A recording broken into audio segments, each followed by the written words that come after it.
আজকে মানে খুবই একটা গুরুত্বপূর্ণ টাইম, কারণ আজকে রেজাল্ট দিছে। মানে আমাদের এটা আগে থেকে একটা প্রেডিক্টেবল ছিল যে কোশ্চেন যেহেতু একটা ঝামেলা করছে। তুমি এসএসসি রেজাল্ট দেখছো, এসএসসি রেজাল্টে যেটা হয়েছিল ইন্টারমিডিয়েটেও এটা হওয়াটা মানে প্রেডিক্টেবলই ছিল, আনপ্রেডিক্টেড কিছু হয় নাই। কিন্তু আমরা এখন যে রেজাল্ট যে খারাপ হলো বা এটা যে কি হয়েছে এটা নিয়ে আমরা এখন ব্লেম গেম খেলবো না। আমাদের যেটা করা উচিত যে পরবর্তী করণীয়টা কি এইটা নিয়ে আমাদের আগানো উচিত। হ্যাঁ, অনেকের মেডিকেল ড্রিম ছিল, যেটা অ্যাকচুয়ালি আর সম্ভব হবে না অনেকের ক্ষেত্রেই। অনেকে ইনবক্সে মেসেজ দিয়েছো, মেসেজ দেওয়া মানে চেক করার টাইম পাই নাই।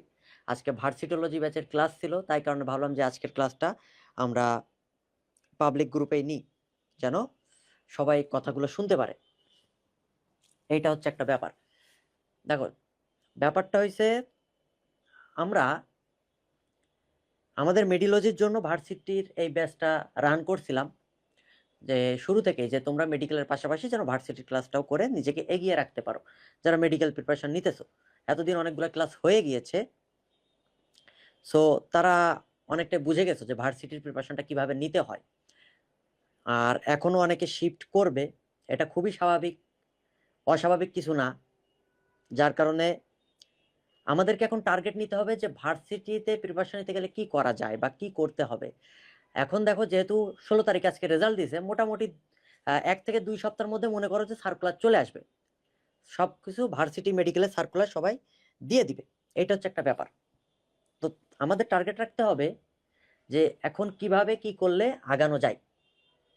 আমরা ক্লাসও নিব, সবাই জয়েন হয়ে যাক, তার সাথে কিছু কথা বলি। দেখো, ফার্স্টে যদি কারোর জিপিএ যদি কারোর জিপিএ 9 এর চাইতে কমে যায়, মানে টোটাল জিপিএ হিসাব করবা, এসএসসি আর জিপি ইন্টারমিডিয়েট আর হচ্ছে তোমার এসএসসি মিলাই, এই জিপিএ যদি 9 এর কম হয়, আমি বলবো তোমার ভার্সিটিতে শিফট করা উচিত। ঠিক আছে, ভালো করে বুঝো, কথাগুলো খুব ভালোভাবে বুঝো। আর যদি 9 এর বেশি থাকে, 9.5, 9.67 এরকম যদি আসে, তুমি মেডিকেল প্রিপারেশন নিতে পারো। মেডিকেল প্রিপারেশন নিতে পারো, সাথে তুমি ভার্সিটি ব্যাকআপ হিসেবে চিন্তা করলে করতে পারো। ঠিক আছে, এইটা হচ্ছে একটা ব্যাপার। এখন এই ভার্সিটির জন্য আমি বলি, বুয়েট তারপর বিভিন্ন ইঞ্জিনিয়ারিং পরীক্ষায় মার্ক একটা ব্যাপার, ফ্যাক্ট থাকে। অনেকেই সেই নাম্বারটা ক্যারি করতে পারে নাই, রেজাল্টটা দেখেই বোঝা যাইতেছে, ঠিক না? সো যারা মেডিকেল প্রিপারেশন নিতেছিল, চিন্তা করো, এরা ম্যাটের প্রিপারেশন নিতেছিল, এদের সামনে হচ্ছে দুইটা রাস্তা খোলা ছিল, যে ম্যাট না হলে ডেন্টাল দিতে পারবে। এখন দুইটা পরীক্ষা একসাথে হচ্ছে, এটা একটা ভালো দিক, যদিও খারাপ কোনো দিক না। আমরা ব্লেম গেম খেলবো না, আমরা দেখবো যে কি করা যায়, যে এটা কেন হলো, এটা না করলে ভালো হইতো। এইভাবে আফসোস করার এখন আর টাইম নাই আমাদের, আমাদের হাতে টাইম কম। কারণ জানুয়ারির মধ্যে সব ভার্সিটির পরীক্ষাগুলো হয়ে যাবে, মোটামুটি সবগুলার, একবারে সবগুলা না, নির্বাচনের পরে আবার অনেকগুলা হবে। সো কি করা যায় আমরা সেইটা দেখবো। আর অনেকে এখানে ইঞ্জিনিয়ারিং প্রিপারেশন নিতেছিল, এই এইচএসসি রেজাল্টের পরে সবারই টার্গেট ভার্সিটি চলে আসছে। মোটামুটি মোস্ট অফ দ্য পিপুল আমরা ভার্সিটির জন্য শিফট করার চিন্তা ভাবনা করছি। ঠিক আছে, এখন চিন্তা করো, সাউন্ড কম, আর অনেকে এখানে ইঞ্জিনিয়ারিং, না সাউন্ড তো ঠিক আছে, এইচএসসি রেজাল্টের পরে সাউন্ড ঠিক আছে। ওয়ালাইকুম আসসালাম। 5.8 কাটা যায়, 5.8 কাটা যায়। তুমি মেডিকেল প্রিপারেশন নিতে পারো, মেডিকেলের সাথে ভার্সিটি ব্যাকআপ হিসেবে রাখো। ঠিক আছে, তো সবারই টার্গেট ভার্সিটি। এখন চিন্তা করো, মেডিকেল পরীক্ষা হচ্ছে 12ই ডিসেম্বর, আর ঢাকা ভার্সিটি এ ইউনিটের পরীক্ষা হচ্ছে 20 তারিখ, 20শে ডিসেম্বর। তার মানে যারা ইঞ্জিনিয়ারিং প্রিপারেশন নিতেছিল তাদেরও টার্গেট ঢাবি এ ইউনিট, যারা ম্যাথ প্রিপারেশন নিতে তাদেরও টার্গেট ঢাবি এ ইউনিট। তাহলে এখন বুঝো, তাহলে ঢাবি এ ইউনিটের পরীক্ষার্থী কিন্তু বেড়ে গেছে আগের তুলনায়। আগে যতজন দেওয়ার কথা ছিল তার চাইতে কিন্তু বেড়ে গেছে। তো সুতরাং আর ঢাবির পরীক্ষাতে ফিজিক্স কোশ্চেনটা একটু হলেও হার্ড করে, আর ইংলিশ কোশ্চেনটাও একটু মোটামুটি লেভেলের করে। যে ম্যাক্সিমাম স্টুডেন্ট দেখা যায় ফেল করছে ফিজিক্স আর ইংলিশে, অনেকগুলোতেই ফেল করে, ওটাতে আমরা যাচ্ছি না, কিন্তু মোস্ট অফ দ্য কেস যেটা ঘটে আমরা সেটা বলতেছি। তাহলে প্রিপারেশনটা এখন থেকে তোমাকে সেইভাবে নিতে হবে। তাহলে তোমার টার্গেট শুধু ঢাবি কেন্দ্রিক হইলে হবে না, সামনে জাহাঙ্গীরনগর আছে, চিটাগাং ভার্সিটি আছে, রাজশাহী ভার্সিটি আছে, অনেক ভার্সিটি আছে, সেইগুলার চিন্তা করতে হবে। ঠিক আছে? তো সেই আলোকেই ব্যাপারটা হলো, আমরা চিন্তা ভাবনা করলাম, হাফিজ ভাইয়ের সাথে কথা হলো যে এই যে ভার্সিটির ক্লাসগুলো যেই কটা হবে, রুটিন তো অলরেডি আমরা পাবলিক গ্রুপে পোস্ট করছি, তোমরা হয়তো দেখছো। ওই রুটিন অনুযায়ী আমরা ক্লাসগুলো নিব এবং ওই ক্লাসগুলো আমরা তোমাদের জন্য ফ্রি দিতেছি। ঠিক আছে? এটা নিয়ে আর তোমাদের চিন্তার কোনো কারণ নাই। ঠিক আছে? আর এই ক্লাসগুলো কোথায় হবে? ভার্সিটোলজি বলে ইউটিউবে একটা চ্যানেল আছে, ভার্সিটোলজি ইউটিউব চ্যানেল আছে, তোমরা সার্চ দিলে পাবা ভার্সিটোলজি। ঠিক আছে? ভার্সিটোলজি, এটা ইউটিউব চ্যানেলও আছে এবং ফেসবুক পেজও আজকালকের মধ্যে পেয়ে যাবা। আমরা এইগুলা নিয়ে খুব একটা আগাই নাই, কারণ তোমাদের জন্য যেন শুরু থেকে তোমরা শুরু করতে পারো, যেন কালকে থেকে প্রিপারেশনটা সেইভাবে তোমাদের হয়, সেই চিন্তা করেই আমরা পেজটা খুলে তোমাদেরকে জানাই দেবো। আর ভার্সিটোলজি ইউটিউব চ্যানেল আছে, ওইখানে তোমরা রেগুলার কন্টেন্ট পাবা, এই ক্লাসগুলো ওইখানে পাবা।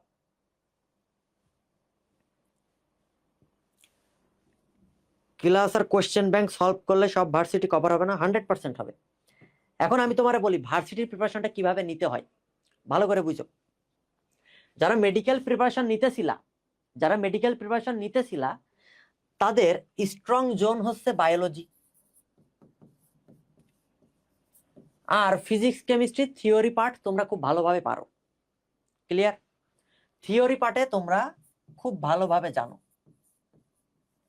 আমরা ইঞ্জিনিয়ারিং সেক্টরটা অমিট রাখতেছি, কারণ যেহেতু আমাদের মেডিকেল স্টুডেন্টরাই বেশি ছিল পেইড ব্যাচে, আমরা তার ইঞ্জিনিয়ারিং করছি। আমরা মেডিকেল যেহেতু, এবং সবারই ফার্স্ট টার্গেট মেডিকেল, এবার মেডিকেল পরীক্ষা সবার আগে হচ্ছে, সো এইটা নিয়ে আমরা কথাবার্তা বলবো যে ঘটনাটা কিভাবে কি করা যায়।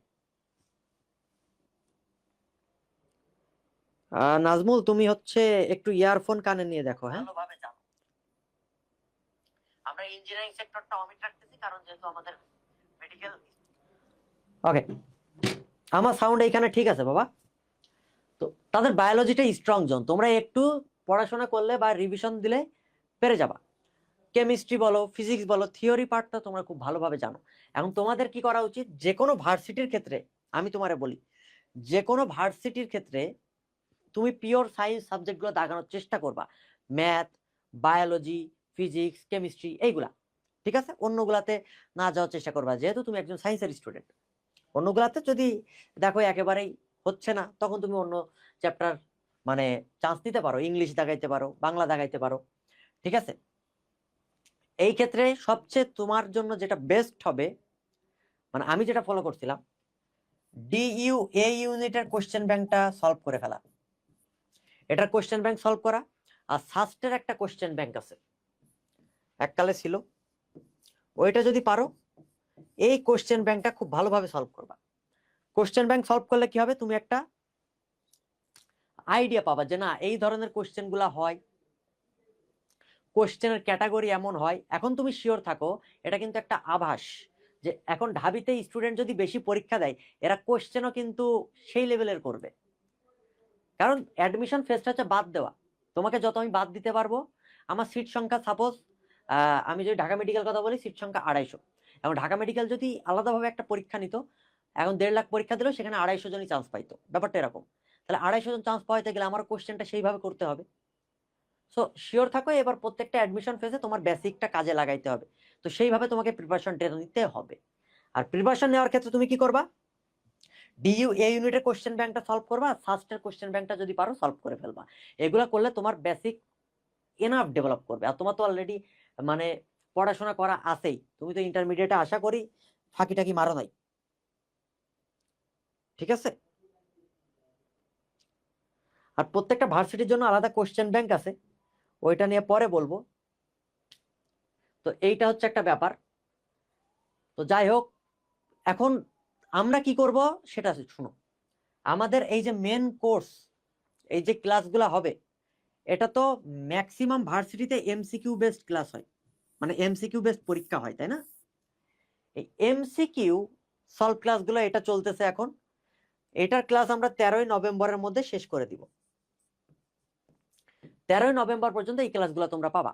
এরপরে কি, এই যে ঢাবিতে আছে, তারপরে হচ্ছে জাহাঙ্গীরনগরে আছে, খুলনা বিশ্ববিদ্যালয়ে আছে, রিটেন পরীক্ষা হয়, রিটেনও হয় ভার্সিটি এমসিকিউ এর সাথে। সেই ভার্সিটির জন্য তোমরা আলাদা ক্লাস পাবা, বোঝা গেছে? আর সাথে আমাদের তো এক্সাম চলতেছে, যারা পেইড ব্যাচে আসো তারা জানো ওয়েবসাইটে এক্সাম চলতেছে। এটা আমরা টিমের সাথে কথা বলবো, কথা বলে যদি তোমাদের জন্য এক্সামের কোনো ব্যবস্থা করা যায় সেটা আমরা দেখব, ঠিক আছে? এইটা হচ্ছে বিষয়। মানে 13ই নভেম্বর মধ্যে এমসিকিউ শেষ করে তোমরা রিটেনের ক্লাসগুলো পাবা। আর সাজেশন ক্লাস তো পাবা প্রত্যেকটা ভার্সিটির আগে, যেমন ঢাবির পরীক্ষা 20শে ডিসেম্বর, 12 তারিখে মেডিকেল পরীক্ষা হইলে তারপরে তোমরা একটা সাজেশন বেসড ক্লাস পাবা। মানে তোমাকে চান্স পাওয়ানোর জন্য যত রকম পরিশ্রম করা দরকার আমরা সেটা করব। আমাদের এখানে ইনাফ টিচার প্যানেল আছে, সবাই ক্লাস নিবে, তোমরা ক্লাসগুলো করবা। আর এইটা থেকে হ্যাঁ, সেকেন্ড টাইমে অ্যাগ্রি প্রিপারেশন নেওয়া খুবই ভালো ডিসিশন। অ্যাগ্রির পরীক্ষা খুবই অনেক পরে হবে। সো তুমি যদি, মেন কথা, যে কোনো ভার্সিটিতে চান্স পাওয়ার শর্ত হচ্ছে তোমাকে মানে এমসিকিউ সলভে পারদর্শী হতে হবে। কে কত দ্রুত এমসিকিউ সলভ করতে পারে, কে কত শর্টকাট জানে। এর জন্য তুমি ঢাবি ক ইউনিটের কোশ্চেন ব্যাংক পড়বা, সে তুমি যে ভার্সিটির প্রিপারেশন নাও না কেন, আর সাস্টের কোশ্চেন ব্যাংকটা পারলে একটু সলভ করবা। এই দুইটা যদি তুমি একটু সলভ করো, আর প্রত্যেকটা ভার্সিটির আগে আলাদা করে তুমি একটু কোশ্চেন ব্যাংক একটু করে দেখে যাও, তাহলে মোটামুটি শিওর থাকো তুমি একটা না একটা সিট তুমি কনফার্ম করতে পারবা। অ্যাগ্রির আগে আমরা আবারও তোমাদের সাজেশন ক্লাস নেবো, আবারও ক্লাস হবে, ওটা সমস্যা নাই। অ্যাগ্রির ক্লাস পরে হবে, ওইটা নিয়ে চিন্তা করার কারণ নেই। কিন্তু যে কোনো ভার্সিটির ক্ষেত্রে তোমার টার্গেট এমসিকিউতে ভালো করা। এই কারণে আমরা মেন কোর্স হচ্ছে এই 13ই নভেম্বর পর্যন্ত, এই 13ই নভেম্বর পর্যন্ত রুটিন তোমরা পাইছো, ঠিক আছে? এই ক্লাসগুলো তোমাদেরকে ফ্রি দেওয়া হচ্ছে, যেহেতু এটা একটা আমাদের ক্ষেত্রে প্রেডিক্টেবল ছিল, আমরা জানতাম রেজাল্ট এমন হবে। এবং আমি আগেও বলছিলাম যে এসএসসিতে যেই পাশের হার ছিল সেটা তোমরা দেখছো, ইন্টারমিডিয়েটও এর প্রভাব পড়বে, কোশ্চেন দেখেই বোঝা গেছে, ঠিক আছে? এটা হচ্ছে একটা ব্যাপার। এবং এই চিন্তা ভাবনা করে তুমি শিওর থাকো অ্যাডমিশনেও কিন্তু কোশ্চেনটা সেরকমই হবে। তুমি মেডিকেলের দেখতেছো কি ঝামেলা করতেছে, একবার বলে রিটেনটা অমিট হইলো, তারপর বলছে মেডিকেল ডেন্টাল একসাথে এক্সাম হবে, তারপরে আইকিউ বেসড মানবিক গুণাবলী থাকবে। সেরকম চিন্তা করো, ভার্সিটির পরীক্ষাগুলোও কিন্তু ওই রকমই হবে, ঠিক আছে? বেসিক না থাকলে কিন্তু এখন একটু সমস্যা আছে, সো বেসিকটা তোমাকে ভালোভাবে ইয়া করতে হবে। ম্যাটের পাশাপাশি নিতে পারবো, হ্যাঁ ম্যাটের পাশাপাশি নেওয়া পসিবল, অবশ্যই পসিবল। এখন থেকে মেডিকেল প্রিপারেশন নিলে পসিবল, এখন থেকে মেডিকেল প্রিপারেশন নিলে পসিবল কিনা এই ব্যাপারটা হচ্ছে তোমার, তুমি কত দ্রুত রিভিশন ফেজে যাইতে পারো তার উপরে, ঠিক আছে? কারণ মেডিকেল পরীক্ষা 12ই ডিসেম্বর, সেই হিসেবে তোমাকে টার্গেট রেখে মানে সিলেবাস কমপ্লিট করতে হবে। ওকে, তাহলে আমরা এখন এই আইডিয়াগুলো পাইলাম, আমরা তাহলে এখন ক্লাসে চলে যাই। পরিবেশ রসায়ন, দেখো পরিবেশ রসায়ন চ্যাপ্টারটা খুবই ইম্পর্টেন্ট একটা চ্যাপ্টার। এখান থেকে ভার্সিটিতে প্রতি বছর কোশ্চেন আসে, মেডিকেলে কোশ্চেন আসে থিওরি বেসড। ওই যে বললাম যারা ম্যাথ প্রিপারেশন নাও তাদের থিওরিতে ইনাফ দক্ষতা আছে। সো যেগুলা হ্যান্ড ক্যালকুলেশন সেটা তোমাকে একটু শিখতে হবে, ম্যাথ প্র্যাকটিস করতে হবে। আর থিওরিতে তুমি অলরেডি জানো, বায়োলজি তোমার জন্য স্ট্রং জোন, তুমি বায়োলজি দাগাইতে পারবা। তাহলে তোমার কি টার্গেট এখন, একটু এখন থেকে ম্যাথ, ফিজিক্স, কেমিস্ট্রি এইগুলো ভালো করে সলভ করো। আর পাশাপাশি ইংলিশটা একটু নলেজ রাখিও, কারণ অনেকে চিন্তা করো যে ঢাবিতে হচ্ছে ম্যাথ দেখাবো না বায়োলজি দেখাবো, এটা একটা তোমাদের ব্যাপার থাকে। আর জিপিএ, চিটাগাং ইউনিভার্সিটিতে জিপিএ কোনো ম্যান্ডেটরি না। হ্যাঁ জিপিএ লাগে তুমি পরীক্ষা দিতে পারবা কিনা, কিন্তু পরীক্ষা দেওয়ার পরে যে নাম্বারটা তুমি পাবা রেজাল্ট, সে তোমার পরীক্ষার নাম্বারটাই কাউন্ট হবে, এখানে জিপিএ এর কোনো ফ্যাক্ট নাই। তারা একটা ন্যূনতম যোগ্যতা দেয় যে এত জিপিএ হলে ফর্ম ফিল আপ করতে পারে। সো এখন কিন্তু জিপিএ নিয়ে তোমার টেনশনের কোনো কারণ নাই, কারণ চিটাগাং ইউনিভার্সিটিতে তুমি পরীক্ষা দেওয়ার অ্যাবিলিটি থাকলে তুমি চিটাগাং ইউনিভার্সিটি পরীক্ষা দিতে পারবা, এবং তোমার রেজাল্টটা হবে তুমি যে পরীক্ষাটা দিছো তার উপরেই, জিপিএ এর কোনো কাউন্ট নাই। কিন্তু ঢাবিতে জিপিএ এর একটা কাউন্ট আছে। হ্যাঁ ঢাবিতে 20 মার্ক ছিল জিপিএ তে, এসএসসিতে 5 পাইলে 10, আর ইন্টারমিডিয়েটে 5 পাইলে 10, ঠিক আছে? মেডিকেলে হচ্ছে 100 মার্ক। এরকম অনেক ভার্সিটিতে জিপিএ কাউন্ট হয়, কিন্তু জিপিএটা খুব একটা ফ্যাক্ট করে না। ভাই মেডিকেলে পিসিবি এর ম্যাটের মধ্যে ডিফারেন্সটা কি? মেডিকেলে ফিজিক্স, কেমিস্ট্রি, বায়োলজি আর ম্যাটের মধ্যে ডিফারেন্সটা কি মানে বুঝি নাই বাবা, এটা বুঝি নাই। তুমি হয়তো মেডিকেলে টোটাল পয়েন্ট 9 থেকে কমাবে রিকোয়ারমেন্টস, এখনো বলা যাচ্ছে না, সার্কুলার খুব শীঘ্রই দিয়ে দেবে, শিওর থাকো, যেহেতু রেজাল্ট দিয়ে দিছে 1 থেকে 2 সপ্তাহের মধ্যে তুমি সার্কুলার পেয়ে যাবে। এটা একটা ব্যাপার। অলরেডি ঢাবির তো বলেই দিছে কবে থেকে আবেদন, ওরাও সার্কুলার দিয়ে দিবে, তোমরা এটা পারবা। ব্যাপারটা হচ্ছে ভার্সিটির সাথে মেডিকেলের ডিফারেন্সটা কি, এইটাই হয়তো তুমি জানতে চাইছো সিফাত নাকি? মেডিকেলের ফিজিক্স কেমিস্ট্রি বায়োলজি আর ম্যাথের মধ্যে ডিফারেন্স। ম্যাথ মানে তো মেডিকেল অ্যাডমিশন টেস্ট, ম্যাথ মানে মেডিকেল অ্যাডমিশন টেস্ট, ওইটা বলছি, ঠিক আছে?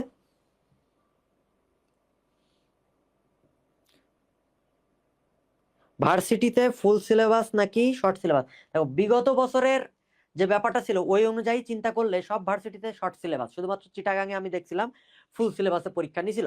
এখন সার্কুলার না দেওয়া পর্যন্ত আমরা বলতে পারবো না। সো তোমার টার্গেট রাখা উচিত শর্ট সিলেবাসটা খুব ভালোভাবে শেষ করে ফেলা, আর এরপরে ফুল সিলেবাসের জন্য পড়াশোনা করা। কিন্তু আগে তোমাকে শর্ট সিলেবাসে ভালো দক্ষতা থাকতে হবে, ঠিক আছে? শর্ট সিলেবাসে ভালো দক্ষতা থাকতে হবে, কারণ ম্যাক্সিমাম ভার্সিটিতে শর্ট সিলেবাসে গত বছরও তারা সার্কুলার দিছিল পরীক্ষা নেওয়ার জন্য, এবারও দিবে। এইটা হচ্ছে একটা ব্যাপার। মেডিকেলের রিকোয়ারমেন্ট 9 থেকে কমানোর চান্স কত? এটা এখনো বলা যাচ্ছে না, তবে ভার্সিটি কর্তৃপক্ষ হচ্ছে জিপি এর ব্যাপারটা দেখবে। আজকে দেখলাম তারা হচ্ছে ডিসিশন করতেছে।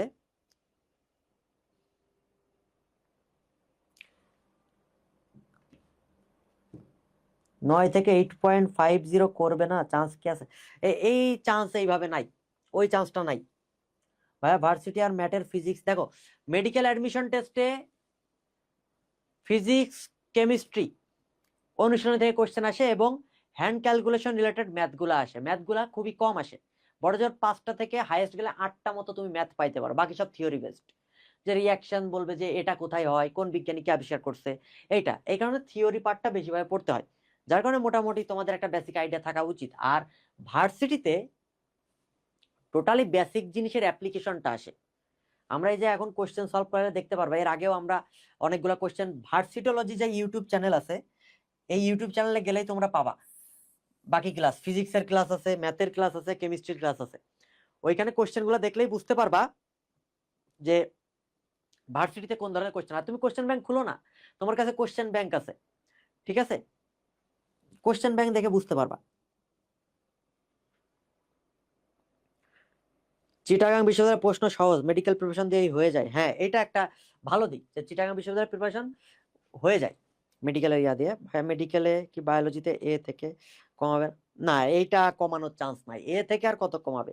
এ থেকে কমাইলে এ মাইনাস হয়ে যায়, এইটার চান্স নাই, এইটার চান্স নাই, এইটার চান্স নাই। তবে সার্কুলার দিলে আরো ভালোভাবে বোঝা যাবে, কিন্তু বায়োলজিতে এইভাবে কমানোর কোনো চান্স নাই মেডিকেলে, ঠিক আছে? আর কোনো কোশ্চেন না থাকলে, এই যে আমি একটু আগেই বলছি যে কি হতে পারে বা কি করা যাবে, কেন কমাবে না বা কমানোর এইগুলো নিয়ে আমরা কথা বলবো। আমরা কথা বলবো যে কি করা যায়, আমাদের করণীয়টা কি, কিভাবে করলে আগাবো।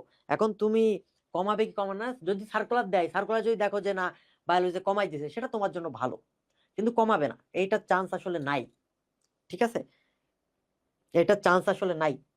ওই চিন্তাটা না করে আমরা দেখবো যে আমাদের জন্য কোন রাস্তাগুলা খোলা আছে, কোথায় আমরা সিটটা কনফার্ম। আমাদের টার্গেট দিন শেষে একটা সিট ম্যানেজ করা, তাছাড়া আর কিছু না, তাই না? সবারই একটা টার্গেট থাকে যে পাবলিক একটা সিট ম্যানেজ করা। সো এখন মোটামুটি চিন্তা করো, তোমার ভার্সিটিতে কিন্তু প্রিপারেশন একটু জোরদার নিতে হবে, কারণ আজকের এই রেজাল্টের পরে ভার্সিটি ক্যান্ডিডেট বেড়ে যাবে। ম্যাটের কয়েকজন ভার্সিটি শিফট করবে, ইঞ্জিনিয়ারিং অনেকেই ভার্সিটিতে শিফট করবে, এটা স্বাভাবিক, ঠিক আছে বাবারা?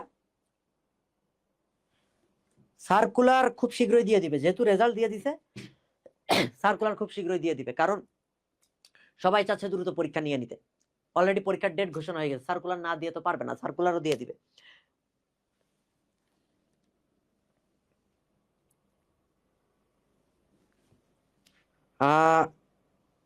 ওই যে ভার্সিটির প্রিপারেশন নিতে হবে, স্বর্ণা, বুঝছো? এতক্ষণ ধরে এই কথাগুলোই বললাম যে কারা কারা ভার্সিটিতে প্রিপারেশন নেওয়ার মতো যে যাদের 9-এর কম তারা ভার্সিটিতে শিফট করে যাবা, আর যাদের 9 বা তার বেশি আছে টোটাল জিপিএ, তারা মেডিকেল প্রিপারেশন রাখো, তার সাথে সাথে ভার্সিটির ব্যাকআপ হিসেবে চিন্তা করো যে একটু একটু করে ম্যাথ আগাই গেলা। বুঝতে পেরেছো? এইটা হচ্ছে বিষয়, কারণ এখন কম্পিটিশন কিন্তু হার্ড লেভেলে চলে যাবে। ঠিক আছে, কারণ কোশ্চেন প্যাটার্ন সবকিছু চেঞ্জ হচ্ছে, সুতরাং ভালোভাবে পড়তে হয়, ভালোভাবে পড়া ছাড়া এখন আর কোনো গতি নাই। ওকে, চলো আমরা এখন পড়াশোনায় চলে যাই। তো এইটা হচ্ছে পরিবেশ রসায়ন, আমরা কেমিস্ট্রি সেকেন্ড পেপারে পরিবেশ রসায়ন চ্যাপ্টারটা পড়াবো। রুটিন অলরেডি গ্রুপে দিয়ে দিছি, তোমরা ভার্সিটোলজি একটা পেজ পাবা, ভার্সিটোলজি ইউটিউব চ্যানেল পাবা। হ্যাঁ, ইউটিউব চ্যানেলে তোমরা সবকিছু পেয়ে যাবা, নাম হচ্ছে ভার্সিটোলজি, VARSITOLOGY। ওই ইউটিউব চ্যানেলে আমরা এই ক্লাসগুলো আপলোড দিব, ঠিক আছে।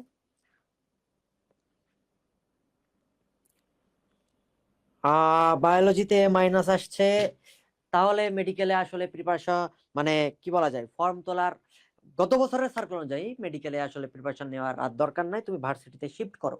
কারণ বায়োলজিতে মাইনাস থাকলে আমরা গত বছরের দেখেই দেখছিলাম যে তারা ফর্ম তুলতে পারবে না, এটা হচ্ছে একটা ব্যাপার,